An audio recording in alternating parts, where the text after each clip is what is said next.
Hi everyone, welcome to another episode of the Five-1 Speedway show. We are live again here tonight, and it's a former guest we got on tonight. But before I say that, hopefully everyone has managed to catch up with all the episodes we have done so far, including Dylan Rummel, who was the last man on the show. We have got another guest coming on Saturday. Again, it's going to be a live show with American legend and former Bellevue and Long Eaton rider Charlie Venegas. But tuning back to tonight, I say this guy came on the very first episode over a year ago. Hard to believe it was in the very first episode, and how much we've changed since then. We are now live. We have green screen and everything, so it's brilliant to have. So this guy had a great season with Birmingham. He had a bit of an up and down season on the grass and the long track, but we're here all about that tonight. It is the Birmingham captain, and he's there again for next season. So everyone's fans' favourite, and he's doing well on the grass again. He's back in the world long track scene again, which is great to see. Please welcome to the show, James Shanes. Hi, thanks for having me on again. It's been a long time. It has, mate. It's been a long time, and it's been a long year. Been full of ups and downs and everything. Because last time we spoke, we were talking about hopefully riding in 2021. Yeah, it was very turbulent, and there's been a lot of ups and downs last year and this year. Everything's looking positive. So back at Birmingham again, which is sort of on my home from home now, and with all the track work going on, the track is looking absolutely amazing right now. So hopefully it will be back to what it was in the glory days, and there'll be some amazing racing going on there. I'm sure there will be. I mean, we're touching a bit in a little bit about the problems, obviously, with Birmingham and everything. But as it's been well documented, unfortunately, obviously, with that closure for a month. But I mean, what when you say like the track's looking good, what were the actual problems then with the track then leading up to obviously the new season? There was lots of little problems. There was holes appearing all over the place. There was the top was coming away from the base, and several nasty ruts in the wrong place where you didn't really need them. But yeah, it was okay some weeks, and the next week it was bad. I'm not gonna lie, it was very, very tricky to ride at times. But they've got, I can't begin to name the amount of people that've been there over the last sort of month or so. Ripped the whole track up, relaid it, and they put a nice bit of banking onto it. They've repaired some of the big ruts in turn 1, 2, and the ones coming off turn 3, off turn 4 they've got rid of. So it'd be be very, very challenging going back there now, where the tracks hopefully will be so different, but in a good way. It'll be sort of a bit of learning needed by all of us that are going to be there now. So, but we also got press day and the practice before, so we'll make sure we get all our practice in before the first meeting. Yeah, I'm sure you will do. So when is your first meeting? Is it April or is it end of March? And end of March. I want to say it's the 20th. I think it's off the top of my head. But I'm not quite sure. The boss knows. yeah, we always know the bosses, but yeah, I'm sure the calendar it'll be on the calendar soon. But yeah, and I mean, it's great to obviously see Birmingham definitely coming to the tapes this year more than anything after, like I said, all the problems over the winter and everything. And like I say, with the track work coming on, very much like Oxford is having with their track being relayed and everything. So I think Speedway in general, especially in the championship, is going to be buzzing. I think for next season with like I say, with Oxford coming back, Birmingham coming back with a strong side again. So all go guns blazing for yourself. Yeah. I mean, British Speedway is kind of had a bit of a resurgence again. There's several big names that have come back to England, and several new clubs that have sort of rejoined, and old clubs have come back. So it's definitely looking promising for British Speedway. And like you said, hopefully Birmingham have got all the problems sorted, and with the new people that are in there now, are hopefully going to push it forward and bring in more fans, different sort of atmosphere, make it into a big show again, which at the minute is what British Speedway needs. It needs to be a big show and get the young generation involved in it more. So yeah, there's plenty of big plans going on behind the scenes. There's lots of exciting news to come soon. So yeah, keep an eye out and see what happens. Yeah, and I'm sure everyone's going to look out for that, because I know, again, Dave Mason and Pete Mason, who were in charge of the club and everything, did their absolute hardest to get the new fans through with organising a lot of rider and fans mingling sort of thing, like you say, with especially with the kids, like with games on the infield and things like that, riders signings and all that sort of thing. So that's probably the ground basis. But now that's probably going to go up another level for this year with the new promotion, and obviously Lawrence as well, guiding them all through it. Yeah, me and Lawrence been talking, on and off pretty much every day the last couple of weeks, trying to sort of new things to get involved, how to try and get fans involved in it, and getting, try and bring the sport into, especially Birmingham, where it's quite a big sports city anyway. There's a lot of sports going on in Birmingham, so trying to bring it to other sports fans, try and get them involved in it, and turn it into a family-friendly night out, which is needed. That's trying to be the place to be on a Wednesday night. Exactly. I'm sure it will be. Because like you say, once the track settles in and obviously the team gels, and obviously then get the results, it's going to be up and up and up, really, I think, for Birmingham. I think they're going to be the sort of like the dark horses of the championship, really. I mean, you guys came close to playoffs anyway last year. Yeah. It was annoying last year. We got so close, but yet we were so far. It was frustrating. We started off very strong, and then in the middle of the season, we stumbled quite badly with the month off and then the track problems, and the spirit in the team kind of hit rock bottom with everything that's going on. So it was hard, especially in the middle part of the season, to try to do anything. But we showed what we could do, and the team's looking very good this year. So hopefully we won't have that problem like we had in the middle of the year. We will just keep plodding along. We were very consistent. We didn't win every meeting we did, but we were very consistent in how we did our work. So that's something that I feel we can take on again into this season, and just keep sort of use it as a stepping stone and just build on that. Yeah, exactly. And I mean, again, it's going you have a few fresh faces in the team. You haven't got Harris, you haven't got Paco in the team for this year, and things like that. But still, the nucleus of the team with yourself and Ash Morris, it's going to be strong. Because you guys know what to do. You can get around Birmingham anywhere. Whether it's smooth, bumpy, deep, slick. James Shanes can ride anything. Yeah. It did challenge me last year. There were several occasions where I came back into the pits and sort of just sat there and sort of said, I don't know what to do. There was several moments like that, but we got Josh Shorty coming back. He rode with Birmingham when they're in the higher leagues, so plenty of experience there, and again a very consistent, strong rider. And Stefan Nilsson, when on his day, he is a very, very good rider. So hopefully he can touch wood. He can stay injury free this year.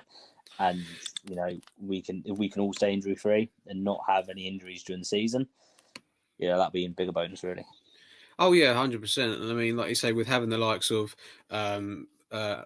Stefan Nilsson in the team, and say Josh coming back, you've got a good number one there. And I mean, I know Stefan's coming back because we had him on the show, and he said about having the crash at Birmingham, which ended his season.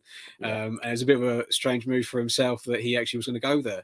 But but then again, like you say, if he stays injury free, then you got another key man there. Yeah, exactly. The crash out at Birmingham was quite a weird and awkward, quite a bizarre crash. But hopefully that won't happen this year with everything that's happened at the track. So he is, not only is he a good rider, he is a top bloke. He is very, very helpful. He'll move mountains to help you. So hopefully we've got a team of nice guys, entertainers and performers. So that's sort of what Birmingham needs at the minute. Can you hint to who the last three are, or is that under top secret? I don't know. I think Lawrence I might lose my jelly babies if I spill too much. Yeah. Well, yes, you can't give up the jelly babies. Enough said then. But obviously looking back at the 2021 season, I mean, okay, we didn't start till May again, and things like that. And again, we'll touch on the grass track in a minute, but with the Speedway front, were you happy with your season as a whole, or was it a case of that because we started late, you felt like you had to do everything so much quicker? I was frustrated myself last year on lots of grounds. There was a lot going on behind the scenes, and I never really got going last year. I had several good meetings, but I had several very, very bad meetings, which really affected me. So I'm hoping I can try and get rid of the bad meetings and come back to being Mr. Consistent and just doing my job and enjoying riding.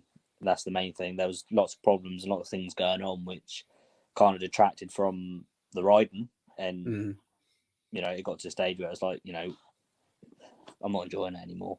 But we had several good meetings, which kind of reminded me of why I enjoyed riding. So, yeah, we're just going to keep plodding on, see what we can do, and try and improve on my consistency a little bit more. Was it a case that you had to go to somewhere like the Isle of Wight, for example, which I know you did a couple of times, and just go and do an open meeting there and just have a bit of fun, just to sort of realise that I do enjoy riding my bike more than anything. Yeah, it was just things like that, even to the stage of, I got my pit bike out a couple of times and just messed around on the farm, just rode a bike and just fell in love with it again. And, it was always going from, league racing and having to perform to then go into, the big international grass tracks again, and so having to perform again. And there was never any sort of laid back, chilled open meetings where, I could sit in the back of the van in the sun and just, have a natter and have a ride. So, yeah, and I did a lot of meetings in England last year, which I really did enjoy. That kind of kept, made me realise why I started riding. The days out at the meetings, we went to several meetings. Lauren came, the dog come, Grace came, it was the whole family. So it really did make me fall in love with it again. And I'm hoping that I can use that to push on a little bit further next year. Well, maybe if we actually start in March and April, like we normally do, it gives you those 2 months where you can get everything dialed in. You probably end up having a championship meeting straight off the back or whatever, as your first meeting, but you can still take that as a sort of a regular sort of test meeting more than anything else. Yeah, that's the thing. We kind of started so late in the year. You kind of started at the business end of the season, so straight away, you had to be on it, had to be performing, had to be scoring because you didn't have any meetings under your belt. So, this year where we are, hope we're starting early. We'll get cracking on, and you kind of get eased into it a little bit more, and you're ready for when you hit the business end of the season. But also, people have got to remember, you came back from a back injury as well. I mean, okay, we had a whole year off, but you still hadn't ridden a bike since your back injury. No, and there were several times that I didn't know. I come back and I was like, I'm not fit enough. I've spent the whole year working in the gym and working with the physio and a few doctors and things like this to try and make sure I was ready, and got on the bike and it was like, no, I'm not ready for it. And so I had to go back to the drawing board to work out why I wasn't ready and to try and get fit quickly, which wasn't really working. And I was getting quite frustrated with that side of things. And there was also a lot of learning of how to manage my back pain with, changing in weather and all this sort of stuff. It took a lot of learning and a lot of getting used to, how to keep the pain under control at times, which was frustrating. So did you have to adapt your style then at all to compensate for your back? Not a massive amount. I can't get as low at the start anymore. My shoulder blades hit on my rods and stuff if I get right over the front. So there was a little bit of adapting had to be done there, but other than that, not really. It's more of the weather changes during the meeting. During the winter, as the temperature changes, it was a case of some days I got quite a lot of discomfort during the meeting, so I had to work out how to not have that happen, and sort of grin and bear it for a little while. So basically, it's going from like a hot summer's day down to a cooler, chilled out evening sort of thing. It affects you. I can imagine your muscles all change. Yeah, it was muscles, and for whatever reason, it's just the metalwork. I suppose is just you get a really sort of weird, intense ache, and it's quite like it drains you quite a lot because it's quite an intense pain. So I was learning how I could stop me getting the pain so I didn't get so exhausted, which was that was some of the problem, was dealing with the weird ache. I don't really know how to describe it. It's like a weird achy intense pain. So yeah, there's a lot of learning with that as well, and mentally getting over it. The fact you come back in from a ride and you're like, I'm in a lot of pain. So yeah, it was trying to sort of deal with that as well. Exactly. I mean, we've got a nice message from your former promoter, Dave Mason. saying that James is a top man, rode with him, owned him, and sold him. Good luck, mate, even for the future. So, well, there you go. That's a nice message from Dave. Yeah, You know, yeah. I mean, Dave was great. He was given, the circumstances kind of went against him, but he tried his best, and I can't fault him. He was always trying to see everyone right, and he couldn't. There's no hard feelings with it. He kept us in the loop as much as he possibly could. So yeah, it's been great sort of 2 years with him. Rode with him at Kent as well. Learned so much off him, and he was still helping me even last year with bits of advice here and there. So yeah, I mean, he's a great bloke. Hopefully we don't lose him completely to the sport, and we'll see him around somewhere. I'm sure we won't lose Dave. If we lost Dave, and there's something completely wrong with this sport. Both him and his dad are both top blokes. I know that for a fact. But it's nice to see that there's no bad animosity between you and anybody anyway, because you get on with everybody. But because well, that is true. But I mean, with promoters and everything coming and going and that sort of thing, it's never a good time in Speedway. I mean. For myself, being an Eastbourne person through and through, and not even having a club to go and support or work for this year, it's a really weird feeling for myself. But it takes me, gives me like a different outlook on it, because I get to see everything rather than just one club, sort of like this year. But so hopefully we'll be back next year. That's what I'm hoping for. Promising, so. Yeah, exactly, mate. But let's switch gears and go and talk about the grass track and the long track again. We're starting with the grass track. I mean, you started off reasonably well, I think. I think we won the first meeting of the year. And it was good. Yeah, and that of course, then you signed up to do the second one as well this year as the first grass track of the season as well. Yeah. So, did you manage to get any sort of practice in before the first meeting, or was it just a case of straight in? Straight in. I think I did a couple of little practice starts on the bike, and that was about as far as it went. And it was just a case of going and seeing. But I've done grass track for so long now, it's second nature. So I'm just get on the bike, and it's very quickly you sort of remember what you're doing and go for it. But everyone was in a similar sort of position that some of us had ridden a bike, and others were sort of getting on the bike for the first time. So there was definitely moments where you could tell I hadn't ridden for a long time, and but very quickly sort of like started to come to and worked out what I was actually doing again. Yeah, and I mean, I can imagine, I suppose maybe even father-in-law let you do a practice start on the field, maybe. Every now and again, he's warm to the idea of bikes. I had him attempt to ride a pit bike the other day. I think we went for about 100 meters, and that was it. But, scared him. It did. But we're getting there slowly. So hopefully he lets me use a little bit now and again. But it's getting to the time of the season where we're getting everything ready for planting crops and things. So I can't do it so much now. No, it's not quite the same, is it? No, but no, I mean, straight off the bat and to come out to win the first meeting as well, it must have felt good for yourself and gave you that confidence that you thought, again, you can ride the bike and things like that. Yeah, it was good. It was, good start to the season. We had no problems with the bikes, which was even more of a bonus.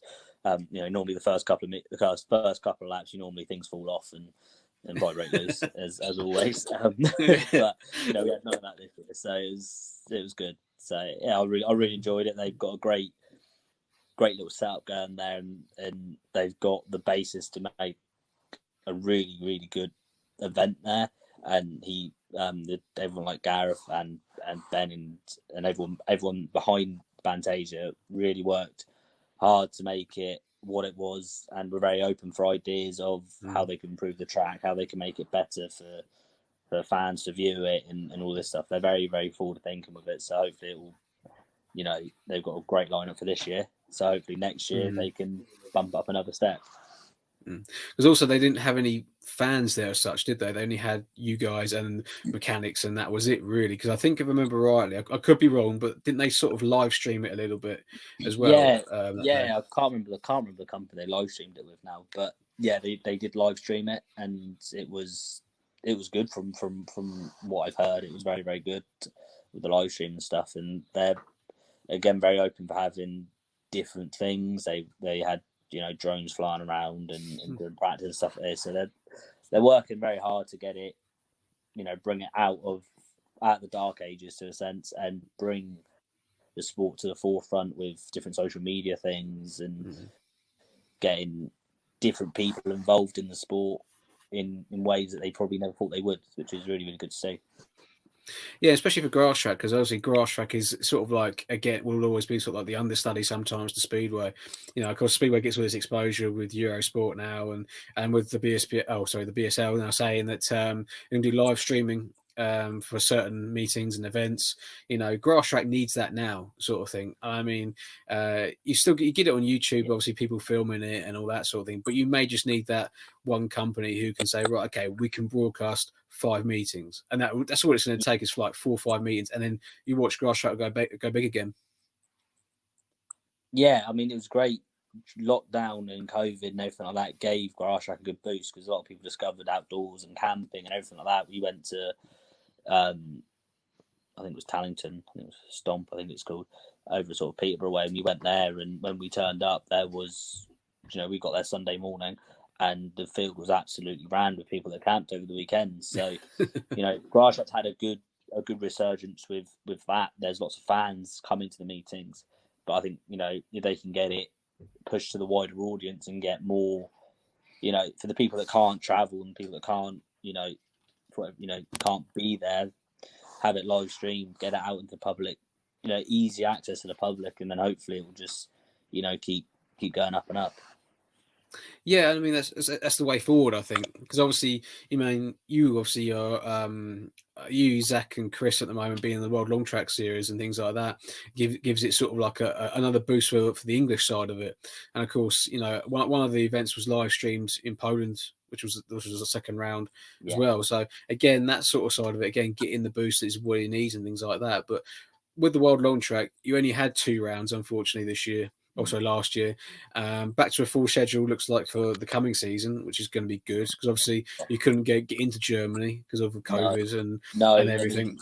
They tried, and we looked at trying to get into Germany, and it was just horrendous. To try and get there, and it was just so much. It is what it was. It is, unfortunately, but like you said, this year's looking really, really good. The long track, and with the Polish live streaming it again, it's sort of starting to kick off in Poland, and Denmark have now got a track going, like they've purposely built a track for the long track, and I think they're holding the European semi-final, or one of the rounds for the semi-final there as well. So it's it's starting to kick off.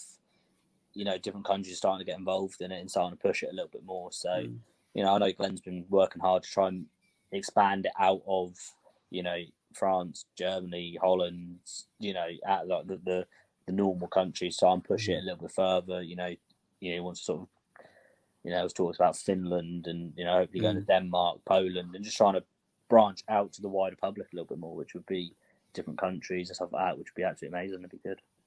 Yeah, because then it can almost run on par then with the Grand Prix series of Speedway, really, and things like that. I know some people don't always like the long track Grand Prix series. I know some people just prefer to have the one-off or only have 3 or 4 rounds rather than 6 to 8 rounds and things like that. But then again, you're always going to get that no matter what you do in any sport.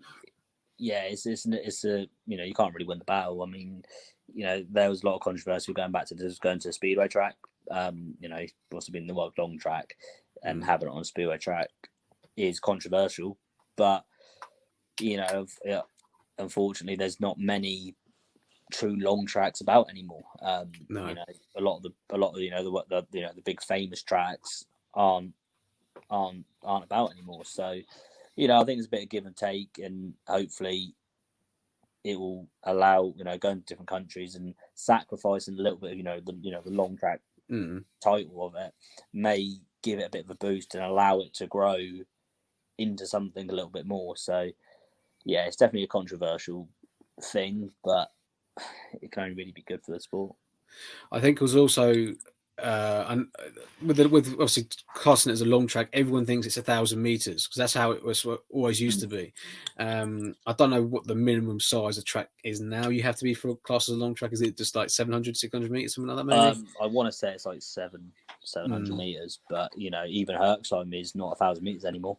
Now they've cut the top corner off. That's only about 800 and something, I think it is. That's not 1,000 meters. There's you can name the true 1,000-meter tracks. You can name on probably on one hand now. So yeah, it's sad that we're not on big tracks, but if we have to go on slightly smaller tracks to allow the sport to grow a little bit more, to then go back to doing lots of big tracks and things like that, then that's what's got to happen. And things have got to change to suit the modern way of life.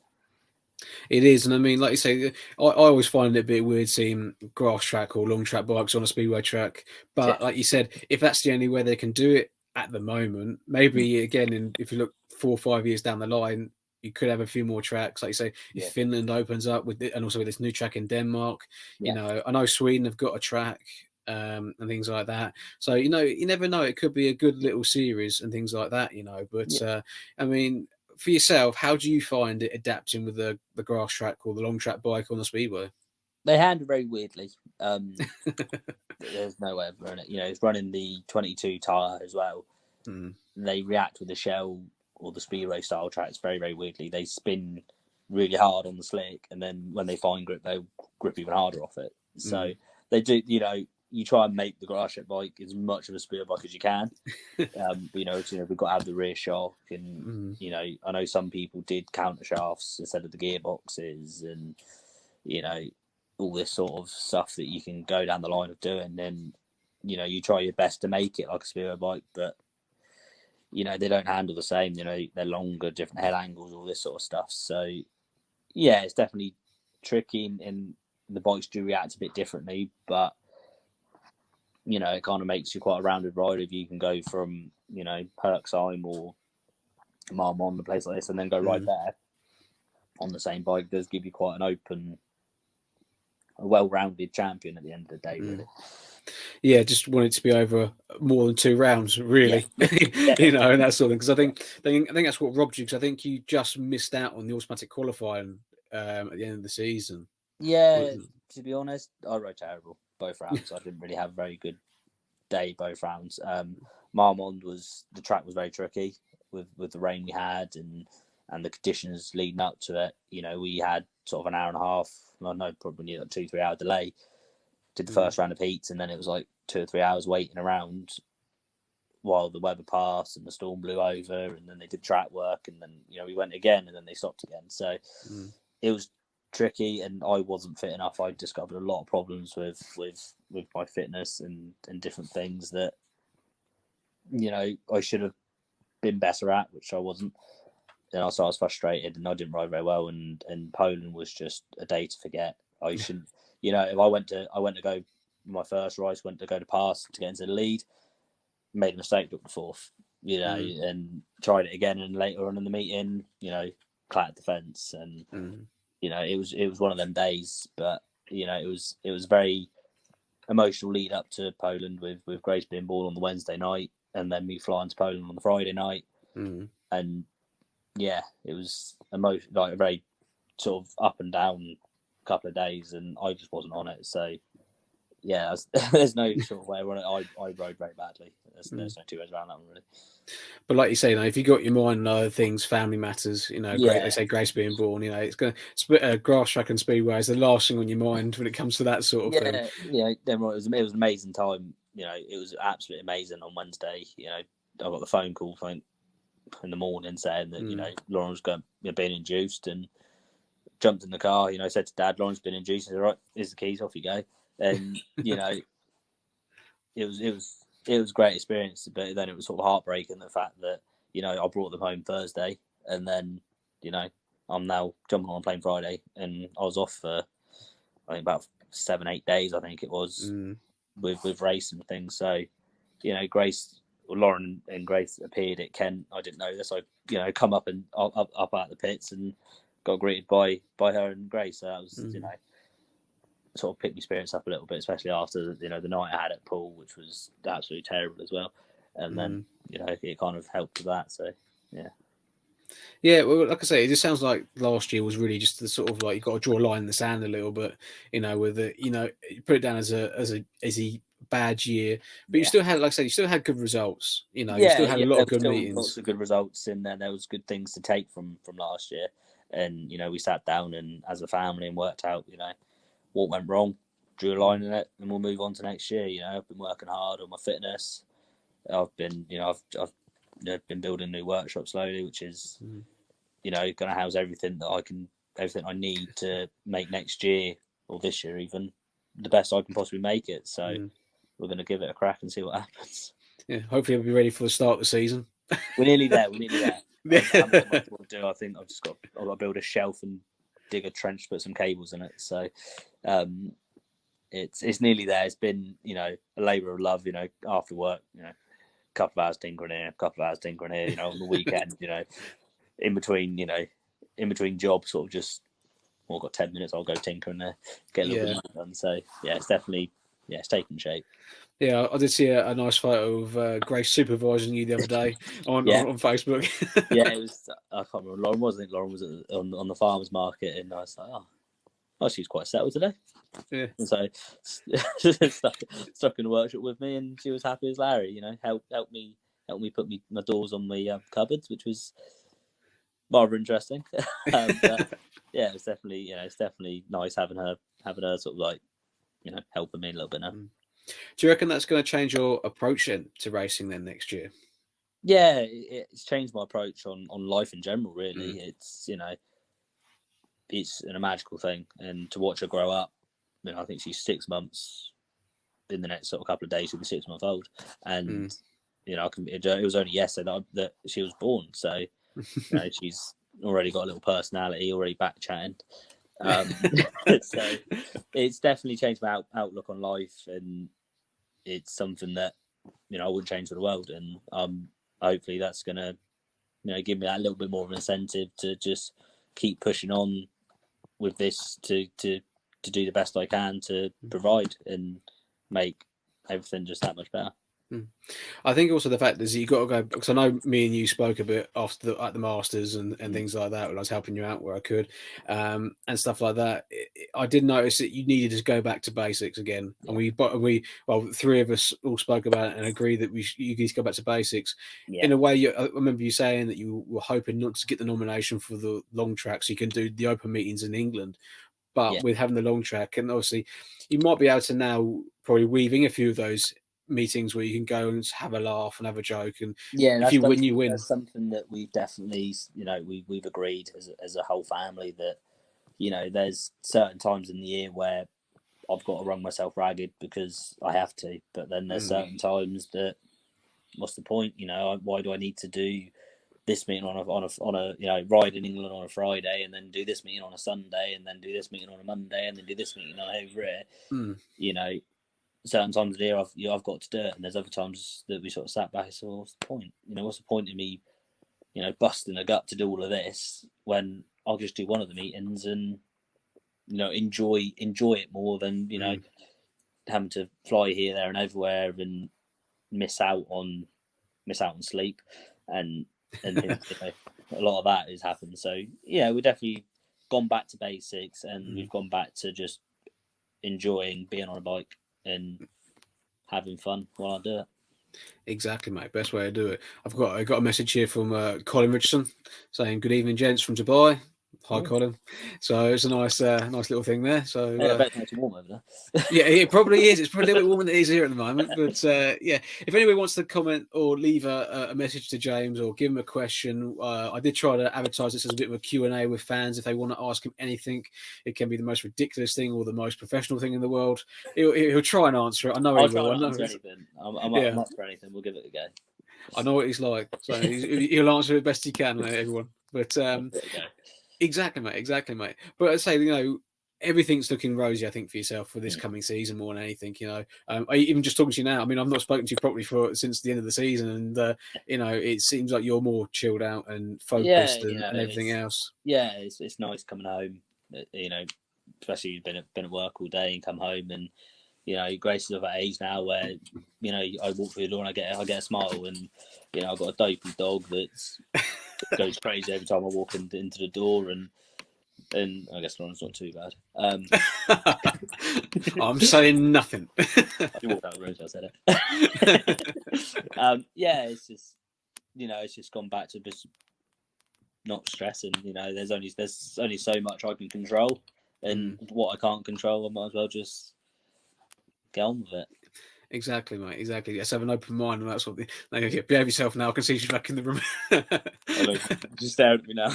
No, she's been good as gold. She's been sorting out stickers and stuff for the bikes or the new sponsors and stuff. So she's been hard at work. That's all right then. So expect more Smiley Racing stickers coming for next season then. Yep, definitely. Exactly, mate. Definitely. She's been on it all day. So. Well, that's good then. She's been keeping busy, you know. Yeah. Well, that's amazing. Yeah. I'm definitely gonna. That's me done for the day. Yeah. You're in the doghouse now. You're in the doghouse. But right, I've got a bit of footage I want to from last season that I want to kind of share with you. Yeah. It is the from the Isle of Wight, and this is when obviously I think you were doing the was it the Island Masters or something like that? I think it was cool at the time. Oh yeah. That was an interesting meet. That was interesting. Yeah, it's definitely worth it. Yeah, because this is the A final, and I have watched it, and it has been a case of I thought, well, it should have gone the other way. I think to be a bit more diplomatic about it, shall we say? But you're out with Andrew Appleton off gate 1, yourself was off gate 2. You got Chad Wordsfeld off of 3, and James Wright is on a 15-meter handicap. But just talk us through this, mate. What do you remember of it? It was frustrating. I couldn't. The problem with the Isle of Wight is it's a very, very narrow track, and on the speed bikes it was hard to sort of pass. So let alone with the grass strip being that little bit longer, it was hard to pass. And yeah, I maybe chased a little bit of back wheels trying to find the gap, and I just couldn't find the gap. I mean, trying to intimidate Andrew into making a mistake isn't going to happen. He's a very experienced, very, very experienced rider. So. He was filling the track and he was in all the gaps that I needed to be in. So, yeah, it was a hard night. I just couldn't find the gap. As you can see, I'm on the outside trying to build, and I couldn't find the gap until the door shut on me very quickly there, which partly was my fault. I was chasing back wheels a little bit too hard, probably trying to find a gap, but it's racing at the end of the day, so. Yeah, it definitely hurt. Yeah, and I mean, it's not obviously the nicest way to end a meeting or anything like that is to end up on your backside.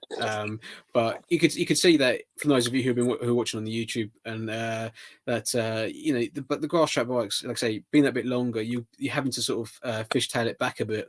With like you watched there with Andrew, he was out in front, but to get back on the racing line, he had to do a left on the straight almost, and unfortunately, you were there. And it just caught at the wrong time, really. It was one of the things. I managed to get the thing to hook up, gone off the corner as he turned left, and it's as you know fully well. You shut off on a speed bike, that's it. So I was hoping that I could just miss it, but I didn't. So it was one of them things, and it's a good thing going on the island. Barry's been working hard to make it what it is, and given that big bit of water that he's got between him and the mainland, he's made it an incredible thing over there. So it was great to be a part of, for reasons I haven't been able to get to any of the other rounds apart from that one. But it's definitely something that I'll look at trying to do more of next year, this year even, if even though the schedule allows and stuff like that, it's definitely worth looking. Trying to do a bit more of. Unfortunately, now you're not living down south that much anymore. It's not really on your local doorstep no more. No. Even though living up here now, everywhere's so much closer. It's amazing. We went to Coventry at the weekend to celebrate my best mate's engagement party, and I was sort of just getting settled into the drive, and it's got half an hour left. Oh, there. Okay. And even to go to Poole was 3 hours from here, and everywhere is sort of apart from Scotland and Plymouth, everywhere's sort of 3 hours away. It's just it doesn't take me an hour to get to a decent road. It takes me all of about 5 minutes to find a good bit of road, which was the problem being so far south. It took me an hour to find a motorway, which Dorset prides itself on. It's got no motorways and no cities, but doing what I do, and it wasn't the best, but yeah, that's what it is. No, especially with your big old vans that you had from Owen Brothers, Yeah, things like that. Trying to negotiate your little country lanes and all that sort of yeah, thing. you go sort of the New Forest, and you sort of come around the corner. There's a horse in the road, and okay, I'm not going anywhere very fast. So yeah, it's definitely different living up there, but I mean everywhere's so much closer. Yeah, It's so much easier to get everywhere. So definitely got a lot of perks. exactly. But touching on the Isle of Wight again, I mean, from what I've seen and also read about the results and everything, it is a good thing going on down there. And hats off to Martin and to Barry for taking that gamble more than anything on trying something different. Yeah, you try something different and it's worked. It is growing into something really, really good over there, and I hope he can just keep it going and everyone keeps going there. It's a great track. It's it could do have been a little bit wider, but other than that, it's a great racetrack. You've constantly got 2-3 riders on top of each other trying to get to the line, and it's a fast track, and the facilities there are great. It's nice and easy to get to. You get off the ferry, you're pretty much there, and they've got a great little clubhouse. The stadium's in good nick. Everything's just a well-ran thing down there. So definitely, hopefully, they can keep pushing it and go bigger places with it. So do you think then, in your own opinion, and it's going to be a bit political and whatnot, but do you think that sort of thing would be the way forward for British Speedway then? Maybe not just having the league racing, but having these open meetings where they have a handicap meeting. You have a grass track / speedway meeting sort of thing. I can't see why not. They do it all the time in Germany and in France and stuff like that. There's one of the biggest meetings in Germany has at the end of the night has a handicap final, and you go to Poland, they've got under 24s are riding in the main meeting now, and France are doing a 6-man. So I think 6-man teams in France. The conventional format doesn't necessarily fit in with the modern life. You need it to be exciting and have a show going on. So that means, have some mascots on push bikes. If that means that, then albeit, I love a good show and everyone wants to be entertained. So if that means you have to, change it a little bit, then I feel you've got to change with the times a little bit more. I mean, you've ridden Marmont on Bastille Day and things like that. Like you told me before, it's like a rock concert rather than a grass track or a long track meeting there, and that maybe that again, that's probably the sort of thing that you just need in this country. So just to be a bit extravagant, be over the top. I know it's difficult trying to make it so much of a big party where it's it's a weekly thing. Obviously, like Marmont and Veltel and some of these big international meetings are only run on one day and it's a party and that's it. But I don't know why you can't make British Speedway a bit more of a party, have like mascots and the fans involved in the meeting. At the moment you turn up and you watch 15 heats of racing. Not everyone is that interested in watching bikes go around, and if you can make it into a bit more of a show, then it's worth a try. That's why I look at it. What we're doing at the minute is okay and it is working. I'll let that, but why can't we make it bigger? Yeah, make it different. Just change it up a little bit, And speaking of fun, I've just seen a message that's popped up. It's from a certain Matt Bates. Oh, saying that he may never admit, but without he loved having me as captain in 2014. So is that true? Did you like being Matt having be the captain? That the Devon Demon team was a very interesting team. I mean, there was never a dull moment in the pits, in the changing rooms, on the drive to any track. There was always something going on, and again, Plymouth have got when it was my time, it was Derek the Demon and Neville the Devil, and the mascots are there, and it's a great thing. In it creates an atmosphere, and then once you've got an atmosphere, you then get fans involved, and then they have a great time. So, again, Matty's done good things down at Plymouth with this the sad state that it ended in down there. He's now brought it, him and the team have brought it to what it is now, and we had some great times in 2014. So, and both on track and off track. You know, I'd say Matty is a complete and utter nut job, but I would agree. he he definitely knows how to have a good time. So yeah. Yeah, he does do. And hi, Matty. Thanks for watching. More than anything, it's good to see you, mate. But yeah, and I mean, it's a we in the first episode we did touch on, obviously, like you say, the time at Devon and things like that. But with, let's say, with everything looking forwards for obviously next season, you know, it is good. I mean, so I know I asked this from everyone who's been on it so far, who's riding, is that what are your goals for next season, or don't you have any now, or is it just a case of turn up and see what happens? Yeah, a little bit of turn up, see what happens. But I want to push on. I would like to up my average again. You know, I was moved into number 3 at Birmingham, and I held my own. I felt I held my own. You know, yeah, I did have some very bad meetings. You know, I struggled at Edinburgh the first time there, and I had the disaster at Poole and things like this. But you know, I felt I sort of stepped up to the challenge and took on the number 3 shirt, and I want to push on a little bit more. I'd like to up my average a little bit more and try and get rid of the inconsistency I had, and I want to make it in the top league again and you know, show what I can actually do. You know, last couple of times in top league I didn't feel I got a chance to show what I could actually do, so I really want to, you know, jump in and actually give it what I can.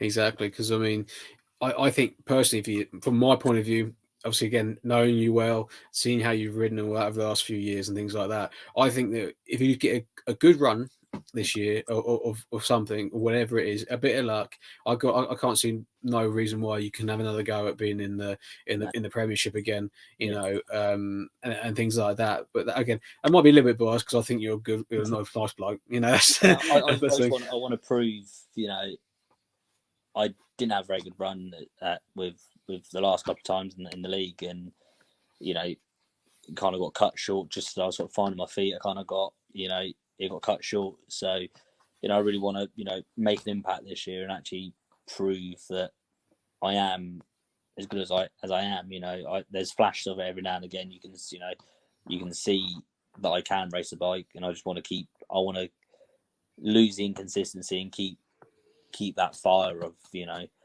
the kid that can, you know, you can't pass on the outside here. Well, okay, you watch me. I'm going to give it a go now. You know, that's the sort of person I want to become again. Yeah, and maybe, you know, now that you've got used to your back injury with, like you say, with your rods and things like that in your back, and they've got to stay in there permanently now, or are you going to have them taken out? I can have them out next year, I believe it is. Okay. But if I have them out, it's then going through the whole major surgery again, because it's not just a case of, you know, opening 2 scars and pulling them out. It's, you know, they'll have to repuncture my lung to get them out. And I think there's actually 4 rods. There's not 2. So, you know, it's a lot of work to have them out, and the doctors have recommended I don't, unless it gives me a lot of bother, which it hasn't really. So, you know, I'll never have all the metalwork out anyway, because I'll have the cage that my vertebrae are in will never be able to come out anyway. So I'm always going to have metalwork. So I might as well keep the old lot. Well, fair enough. And it probably would be safer for yourself than if you do have a crash or whatever, then maybe you just hold it all together rather than running that risk. That's what they did say in Holland, that it may be safer. It will hold it together a little bit more. So, you know, and you know, it's never going to come out anyway. I'm worth something now. So, you know, my dad reminded me as soon as I sort of woke up. He said, "Well, you're worth something now." So I've got scratch. So, yeah. Well, that'd be good to know. If I'm ever short of cash, and I would have come to get some scrap metal then.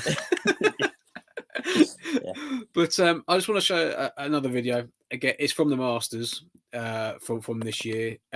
It's not the final. It's a race which I think shocked a lot of us for a little while.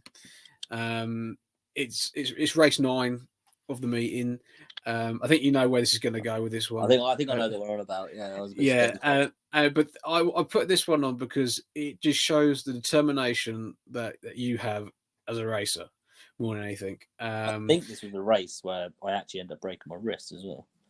It probably was, because I remember you saying that you were a bit sore and things like that, and struggling to hold on, because unfortunately the track at Springfield wasn't the greatest, unfortunately, but it was still a good meeting. Yeah, you know. Yeah, it is a good track there, but it Yeah, they've got a lot of problems with sinkholes up there at the minute. Yeah, it's the one. Yeah, So I got challenged. Yeah, and you were lucky not to get cleaned up. Yeah, to be I was honest, extremely lucky that no one collected me. But yeah, this is when you get your head down, your ass up, and away you go, sort of thing. Because now you could tell that you're angry already. yeah, you're annoyed at yeah. I yourself. bet if there was a microphone in the helmet, there'd been some very, very choice words coming out of it the whole way I bet around. there would have been. I bet there would have been. But again, it wasn't one of your hardest races either. No disrespect No, to anyone in the that was race, a but problem. on paper, I mean, you had Alfie in the race over Botel and things like that as you just come through the field now.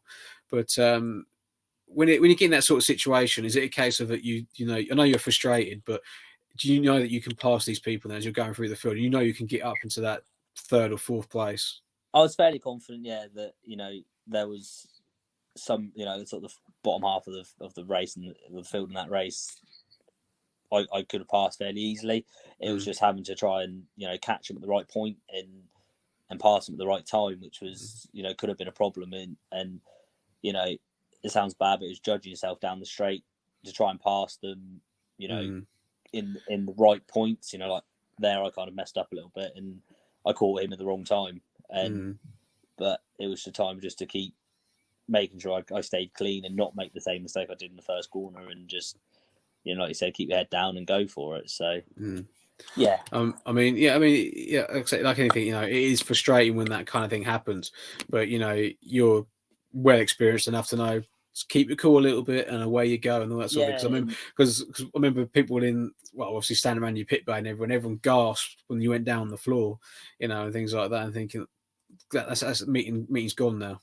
Yeah, I mean, in the Master at Sunday final, it's every point matters. As long as I get it, as long as I make it to the final, anything can happen. I had it a couple of years ago. I was unbeaten to the final and got a puncher, and anything can happen in the final. So as long as I made the final, that was the main goal. And knowing the fact that if I pick up 1 point, that 1 point could be the difference between making it or not making it. So it was very much a case of I had to, it was just cover it and just get limit the damage that was made by my mistake. And as you know fully well, I came back into the pits and I wasn't very happy. I knew then not to come near you. I knew that for a fact. It was very much a case of I remember turning around to my sister Emma and going, right, what's the damage? Can I still do it? And it was yes, you can. In a way, a lot of people were dropping points that day, so it wasn't a very high scoring meeting, so it didn't matter too much that I made the mistake. But there's other days where you get two or three riders sort of scoring quite well. That could have been the big difference. So it was make the final and then go from there and see what I can do, which was the main aim. Yeah, because a lot of the guys, I know Paul Hurry crashed out in his first ride and injured, I think it was his shoulder or his arm, I can't remember what it was at the time. Jake Mulford, I know, crashed several times that day. And just to name a couple, who are people who are going to probably aim to get that final and things like that, which probably made it the sort of meeting, like I say, it was a low scoring sort of meeting at the end of the day, and you managed to get in quite comfortably after winning your last two rides, I think it was. Yeah, it was very much, a case of, the damage is done, just get on with it and just move on. I've had several times like that. My European final, first one at Swingfield was a very similar day. I had problem after problem. I had a engine failure, I had a crash and things like this, and it was a case of, make the B final, right? Sit in second. Second gets me through to the A final, right? Sit in second. Then I've now made the A final. Gloves are off now, and it doesn't matter. The points don't matter now. It's whoever crosses the line first. So you get the chance again. So if it was points all the way through, that would have cost me. That would have been dear. So the whole thing of sudden death or points all the way through goes on what day you're having, doesn't it? Exactly. If you're beaten, you want points all the way through. But if you're like me and you've had a bad day, you want sudden death. So yeah. Yeah, you do like to scrape through. And I remember seeing a few meetings where you've scraped through and then out of the blue he's won the meeting or he's got the podium and you think, lucky now, you're too lucky to get. I've done that several times in Europe of just haven't been able to work the track out and spent the whole meeting just trying setups, knowing the fact that if I can finish in the top 3 every race, I can make the A final. As long as I have the bike working right in the final, that's all that matters. You don't need to win every race. As much as it's nice to, you don't need to. It's as long as you make that final, that's when you sort of earn your money. Exactly. And I mean, do you? I know obviously Brexit and all that sort of thing. Has it made it harder for you now then to travel through Europe then, or don't you really know at the moment? Not really. COVID was more of a problem than Brexit's been. We've been quite lucky with the fact that they introduced Carnegies and then they've sort of changed the rules on them to make it slightly easier to travel with our own stuff. So, it's not changed too much. I think there's sort of like work permits and sort of visa things that have to be in place now, but it hasn't really impacted it too much, thankfully.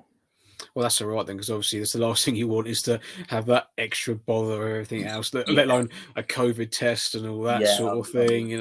COVID test was a weekly thing during the season. Just to, I had to have one on this day to mean you could do this, and then one on this day so you could do this, and it was a bit of a headache. But thankfully, hopefully COVID's now a thing of the past, and everything seems to be opening up again, so we can just crack on like we used to. Exactly, and I mean that's all we need to do and all that sort of thing. So, but I've got another question that's coming. James, for the Speedway Grand Prix, is that a goal for yourself? I'd love to. I'd love to ride in the pinnacle of the sport. I really would. I would love to give it a go. But I don't think I'm good. I don't think I'm good enough. I'm a long way off that level yet. But it would be amazing to to ride them. I've been in meetings with them. We did a meeting in Whitstock where they had there's a Mill Suffolk was there, and a couple of I can't remember the other one. A couple of other like Dudek was there as well on the Speedway, and I rode the grass track. So it was just amazing to be in the meeting with them, and it would be even better if I could actually just have one race with them. I know there'd be half a lap in front, probably lapping me, but it would be nice to at least have a go at it. So that's a case of maybe wait and see. Hopefully when things click. I'm not going to rule it out, but I'm just going to wait and see what happens. Go with the flow, see where life takes me. But I suppose on the other side is that you're on the Longtrack Grand Prix series, and these guys like let's say Emil, Bartos, Ty, Patrick Dudek, they've not done that. So I mean, you're a superstar in another sort of discipline, whereas they're the superstar in another one. So yeah. I mean, I would love to see sort of Dudek or Emil jump on a long track bike. That'd be quite good to see them. Kenneth Hanson's done it very well, and obviously Slinsky is very good at chopping between the two. But it'd be great to see some of the big names jump onto a long track and actually ride. Sheasel, one of the historic 1,000-meter sand tracks where they're different beast altogether. It'd be quite cool to see them actually jump on a bike and give it a go. Yeah, and you probably find that you'll kick their ass, mate, more than anything else. I don't know. Maybe I'm not good enough at the gate yet. That's something I've got to improve. Well, talking about that's quite a nice thing to link me onto my final video to share with you. It is again the Masters final, and it kind of the start really let you down. I'd hate to say for this one. You're coming off of just on the middle, and everything. Just talk us through it, mate, really, more than anything. I just messed it up. I didn't make a bad jump, really. It was an okay jump, and then when I changed gear, it just climbed up on me, and that sort of, having to come off the throttle and get the front end come back down, as you can see, cost me, a lot, because I was sort of up with Bomber coming off the start, and I didn't make a bad leap, just changing gear, and then, it's the final, these are all the best riders of the day, so trying to get up through the field and the dust wasn't doing many favours, so it was quite hard to get through, and selfishly in my favour Zach dropped it, but it was just a rookie error. I sat up a little bit too quick and changed gear, which was quite rookie of me, but I mean, unfortunately, we're not seeing much of you in this one because it's the battle between Bomber and Zach. And like you said, unfortunate for Zach to fall, but beneficial for yourself because it means you come second in the final rather than third. Yeah. You know, and then getting caught in the, I think it was the Charlie Powell and Mitch Gordon race for third in the end. But so when you say it's a rookie mistake, then when changing gear, for those of like myself and those like the fans and everything who wouldn't understand probably changing gear on a long track bike. What do you mean by sort of like it's a rookie mistake? Was it a case of you just tweaked it too early, too late, or what did you do? A little bit too early and sat up. You know, it's very much like Speedway. You know, you keep your head over the front until the bike's sort of going forward. And obviously with the Gracia bike, you start in first. A lot of the time, you start in first gear, and at Swingfield, where the track drops off, you know, you got to change gear really early or quite late because as you change gear, the bike gets a second like wind. And I sat up as I pulled the gear, and it just lifted. And the problem is once you sort of got hold of the gear lever, then take your hand off and get back on the clutch is quite a tricky thing. So you end up having to shut off, and you know, you shut off and you lose so much momentum. So it was just a little bit of a rookie error that, you know, cost me quite dearly, but these things happen. I suppose just trying to get that little bit of an advantage, really, more than anything over someone like Bomber, for example. You know, it's a fine balance of trying to keep the bike gripping, so you want to have your weight over the back, but you know, it's a fine line. If you sit a little bit too far back, as you see all the time in Speedway, that they just rear up. And similar in Gracia, especially when you change gear, you get that second wind, and they can sometimes just start rearing up. So it doesn't help where the track drops away from you down the back straight there. That is, it does start lifting on that bit. It then lifts harder because the ground's dropped away from you a little bit. Yeah, it is just the way it is, unfortunately. You know, and I mean, it is grass track is very much a specialist sort of sport. You know, more than anything. I mean, it's one thing being the bike being that little bit longer, but it's again another thing like riding the thing. You know, especially through the holes and the ruts and everything like that. So that's what I mean. You know, when you look at Birmingham, you said Birmingham had a bad track, but that must have almost felt like it's in your element a little bit because you kind of could ride in those sort of conditions. Yeah, I mean, you know, like Bomber as well. We both kind of went there and we looked at bumps and ruts and sort of, well, okay, it is what it is. How can I turn having a rut? How can I turn a rut into something you can use? And that's something for coming from grass track. You're quite often looking at a rut off a corner or mid corner and going, well, how can I use that rut to, you know, turn the bike a little bit harder or to, you know, gain a bit more drive off the corner. So it definitely helps when the speed tracks get a bit rougher and a bit rutty. It definitely helps having a bit of a grass track background because you're sort of a little bit more aware of, you know, there's a rut there. If I hit that like this, it's going to hopefully give me a little bit more drive. So exactly. I've got another question coming again from Peter, from who asked the Grand Prix question. Also, James for Great Britain at Speedway of Nations.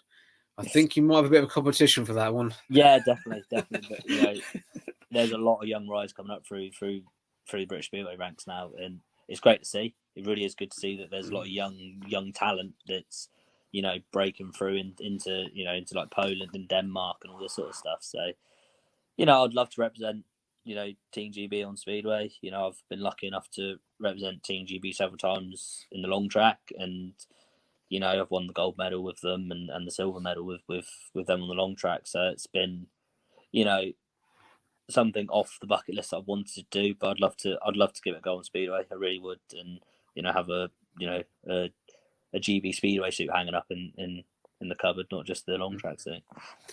Yeah, but also I can imagine that because you, as we covered in your previous episode, that you worked at Poltech and came through that way, you guys are sort of like the foundation to what the guys have now. You know, I mean, I know what the guys have got now is fantastic, and it's again, I wish I had it when I was growing up through the sport and things like that. But you guys at Poltech were sort of like the like I say, like the how can I sort of say it, like the base of what is now more than anything. Yeah, it was Poltech was an absolute it was an experience. It really was. It was great to be around, you know, other young riders wanting to do the same thing, and you know, you sort of learn off each other what you're doing. And to have Ollie Allen there, at your disposal. I can remember being at the GP qualifier for the long track and rung him after practice because I was having problems, and I rung him and straight away, ran through everything with me and got me,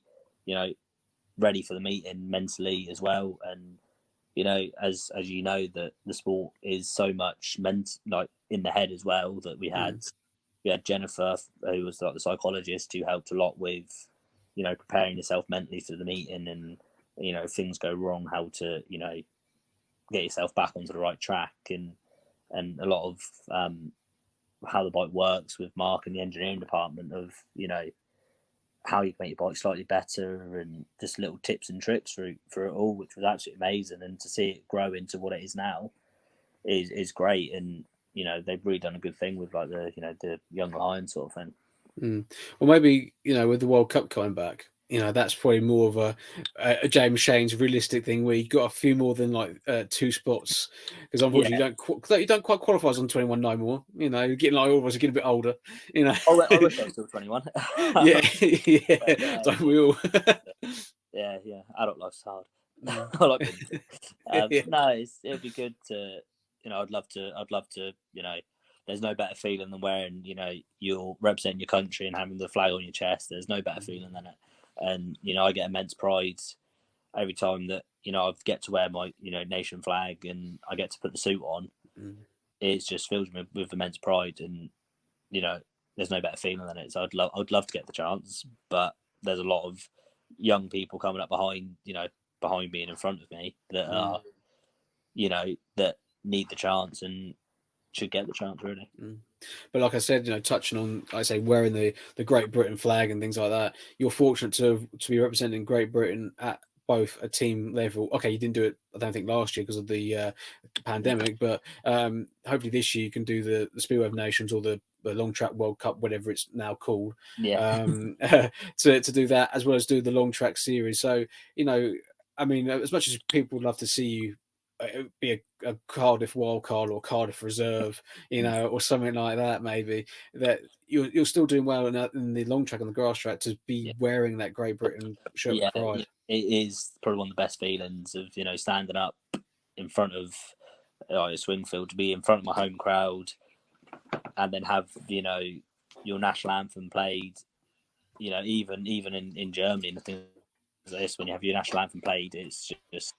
I know I'm probably the only guy in the stadium singing it, but I'm singing it off my lungs because I'm proud to be British, and it's not everyone gets to represent their country at high levels, so to be given the chance to do it is amazing. And hopefully you can win that European Championship back. Yes, I need to. I've got to join Yannick at 3. I think it's only me. I think it's only Yannick, De Jong and Stefan Cat. I think the only 2 that won it 3 times. So I'd love to join them, and it just bumps up another year on the British one. So that's the goal. I like breaking records, and I've got a few more records to break before I'm happy to hang my hat up. Well, you've got a few more years left, I think, more than anything else. A few more years. I've got a few more years behind me. Yeah, exactly. Yeah. But I mean, talking to records, I think I don't know. I haven't looked it up, but I think you must be one of the most sort of successful in the Masters, especially in recent years. With consistently making finals, and I'll say, I think, what was it, 4 times you've won it now, and you've podiumed 3 won or it 2 or 3 times. Been on the podium twice. I think the last I've ever finished the Masters was 4th, I think. I beat Joe Scream, being the youngest one, to win it by sort of like 4 or 5 months. That was a great honour, because I remember the next day getting a message off him saying, congratulations. And that was, a legend of the sport who just turned around and said, well done. That was great. And, I need to win 5 times equal Simon Wigg. And obviously 6 will beat him. So that is one of the goals, is obviously to beat probably one of the ultimate legends of the sport. So to take one of his records away from him will be that'd be a proper top tool. And then obviously just one final point, obviously the long track, then it'd be nice to top it off if you got a podium or a top 4, top 6 maybe in the long track. Yeah, was lucky enough, first year I finished fourth, and I've been sort of fifth, fourth, fifth the last couple of times, and then, my back happened, and then, it's never really got going again. But yeah, I'd like to get back up there, and I want to try and get on the podium a couple more rounds. I've won the one round, but I'd like to try and get on the podium a few more, just to, keep pushing that, just keep pushing the boundary a little bit more. Yeah, so watch your space. I think everyone, you might see those smiley stickers and those smiley faces on a podium a few more times. hopefully, it's I'm feeling confident about this year. I haven't felt this laid back and this sort of confident for a long time. So yeah, hopefully it's definitely going to be an exciting year and hopefully a good year. So everyone get to Birmingham and follow James on all his social medias that Lauren keeps updating really, really well, I must admit. Yeah, I have to give credit to my sister, Emma. She does a lot of the like website and the social media stuff. There's a lot of it's Emma. I'll have to give her credit for that. Lauren's just the my secretary. Choose your words carefully. This is live. Yeah, it's a team effort. It really is. The amount of work that goes on behind the scenes is phenomenal. Really is. Even down to my dad helping with washing bikes for me when I've been away, and and this year he's been kind enough to build my bikes for me where I've been building the workshop. So it definitely is a team effort. The fixture list comes out, Mum's working out, how I'm getting from here, there, and here to there, and how I'm getting bikes there, and how I'm getting myself to places, and Lauren's been working hard with getting the sponsors in, and again, liaising with Mum to work out how I'm going to get from, I got my bike there, but how I'm getting there. So yeah, it's definitely a team effort, and yeah, I think there's a lot more goes on behind the scenes than a lot of people realise. Well, it's also the fact that it takes out a lot of that pressure off of you. I mean, again, myself as a former rider knows. Okay, was never as busy what you are, but organising just something out of the country is so much easier when you have 2 or 3 people doing it for you. Yeah, especially it was only I was doing all the riding, all the cleaning as well. I do 99% of the cleaning myself and a lot of the driving. So it takes someone else off your mind of not only have I got to wash the bike, you then got to plan how you're going to get yourself here to there, and it takes that off. Quite often I'd leave on whatever day I'm leaving and get given, here's your coal bag, here's a bit of paper that's telling you where you're going, and it's all right, cool, right?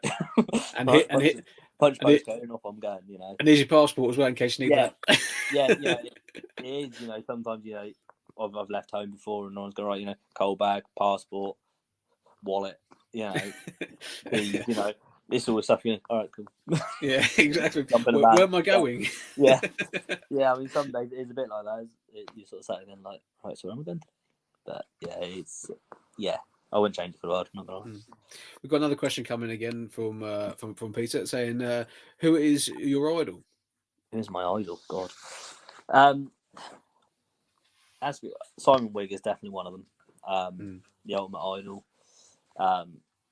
Greg Hancock, Jason Crump, and I'm gonna have to say my dad. He's probably one of my idols. I wouldn't have been involved in the sport wasn't for him. So yeah, he's definitely one of the idols. So keep him happy, don't it? Oh yeah, keep him smiling if he's watching. He's not very good at working out how to work his iPad. So. Oh right, okay. But we're going to sign off tonight, James. It's been, as always, great to have you on the show, mate. And thanks to everyone who's been watching, and thanks to everyone who's left comments that I've managed to see and have questions answered for James and things like that. And old memories come back to refresh them. But before we sign off, James, is there anything you want to say to anyone or mention anyone before we go? No, I just want to say thank you to everyone that's sort of been a part in everything, behind the scenes to get everything ready for this year. Obviously all the sponsors that have come on board and everything like that. So yeah, I can't thank everyone enough, and hopefully I'll see everyone at the track. If there's a track nearby, please go and support them. Too many tracks have gone in recent years, so I want this year to be a loud, noisy, fun year. So if there's a track nearby, please get there. So now he's a Speedway rider, a long track rider, and an ambassador for Speedway. So there you go, James Shanes. He's everything a promoter needs is that bloke right there. I'll try. Exactly, mate. Exactly, mate. But hang on, I think I've got nothing coming. I've got another message from Andrew Brown just coming in. It was quickly before we sign off. James, you helped my wife through a vital life crisis, encouraging her to face the outside world. I thank you with heartfelt thanks for this. Well, that's great to hear, mate. You know, I try and help everyone as I can, and it's that's the beauty of the sport. It's a family at the end of the day, and we all help each other as much as we can. So I'm glad to hear she's doing better, and hopefully we'll see you at a track somewhere. Yes, I don't know this person, but it's nice to hear that there's some positivity there and things like that, and nice to see that yourself has managed to help someone who needed help more than anything. But right, we're going to sign off for tonight. Like I said, thanks for everyone who's been watching. Like I say, who's been commenting and saying nice stuff. It's been one of the most successful ones we've had so far for live shows, and things like that. So please, everyone, catch up with the last show. I say the next live one is on Saturday. It won't be we won't be one to miss with Charlie, but for tonight, thank you very much, James. Much appreciated, mate. All right. And we'll see you at a track sometime, whether it's on the grass, the long, or the speedway track. Somewhere. Exactly, mate. Cheers, mate. There, guys. Bye.